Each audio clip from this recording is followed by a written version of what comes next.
আসসালামু আলাইকুম। আশা করি সবাই ভালো আছেন দেশের এই চলমান পরিস্থিতির মধ্যেও। যেটা কথা আসলে না বললেই নয়, আহ, বিশেষ করে আবু সায়েদের যে হত্যাকাণ্ড, এই ব্যাপারটা নিয়ে দেখেন, আত্মরক্ষার জন্য কিন্তু মানুষ অনেক সময় অনেক কিছু করে। হ্যাঁ, বর্তমান সরকারে যারা আছে তারা কিন্তু বিভিন্ন সময় বলেছে যে আত্মরক্ষার জন্য পুলিশ এটা করতে পারে, ওটা করতে পারে। হ্যাঁ, এটা অবশ্যই আত্মরক্ষার জন্য তো মানুষ করতেই পারে, কিন্তু একজন নিরস্ত্র মানুষের বুকে যে গুলি চালায়, সে হোক সাধারণ কেউ, হোক পুলিশ, হোক যে কেউ, এটা অবশ্যই অন্যায়। আমি এর তীব্র নিন্দা এবং প্রতিবাদ তো জানাই। সারা দেশবাসী এর তীব্র নিন্দা এবং প্রতিবাদ জানায়। ভিডিওটা নিশ্চয়ই আপনারা দেখেছেন যে একজন নিরস্ত্র মানুষ, সে যখন বুক পেতে দাঁড়িয়ে থাকে, তার উপরে গুলি চালানো কতটা নৃশংস, কতটা সন্ত্রাসী হামলার মতো, কতটা জঘন্য।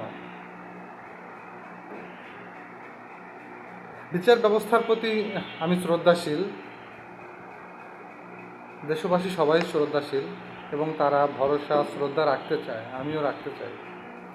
কিন্তু আবু সাইদ যখন তার বুকে গুলি করা হচ্ছিল, সে নিরস্ত্র, বুক পেতে দাঁড়িয়েছিল একজন মানুষ, তার বুকে গুলি চালানো হয়েছে।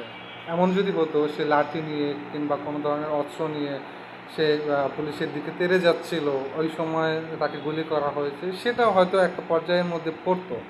কিন্তু মানুষটা নিরস্ত্র ছিল সম্পূর্ণ, সে বুক পেতে, আপনারা দেখেছেন নিশ্চয়ই, দাঁড়িয়ে আছে, তার বুকে গুলি চালানো হয়েছে। এটা নিঃসন্দেহে অপরাধ। আজকে যেই বিচারিক ব্যবস্থার উপরে আমরা ভরসা রাখছি, আজকে যদি এই নিরস্ত্র মানুষটার উপরে যে পুলিশ গুলি চালিয়েছে তার যদি বিচার করা না হয়, তার জন্য অবশ্যই দেশের মানুষ বিচার বিভাগের উপর আস্থা হারাবে।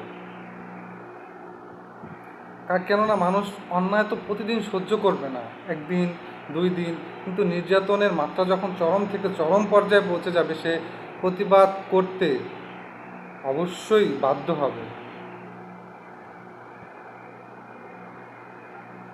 এই নিরস্ত্র মানুষটার উপর যখন গুলি চালানো হয়েছে, এই অপরাধের অবশ্যই বিচার হওয়া উচিত। যদি বিচার না হয়, ভবিষ্যৎ প্রজন্ম আমাদেরকে কখনোই ক্ষমা করবে না এবং এর জন্য দেশ ও জাতিকে চরম মূল্য দিতে হবে, চরম মূল্য দিতে হবে।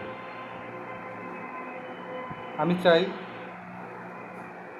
এই হত্যাকাণ্ডের বিচার হোক, যেখানে একজন নিরস্ত্র মানুষের বুকে গুলি করা হয়েছে, একাধিক গুলি করে তাকে হত্যা নিশ্চিত করা হয়েছে। এমন হত্যাকাণ্ডের বিচার চাই।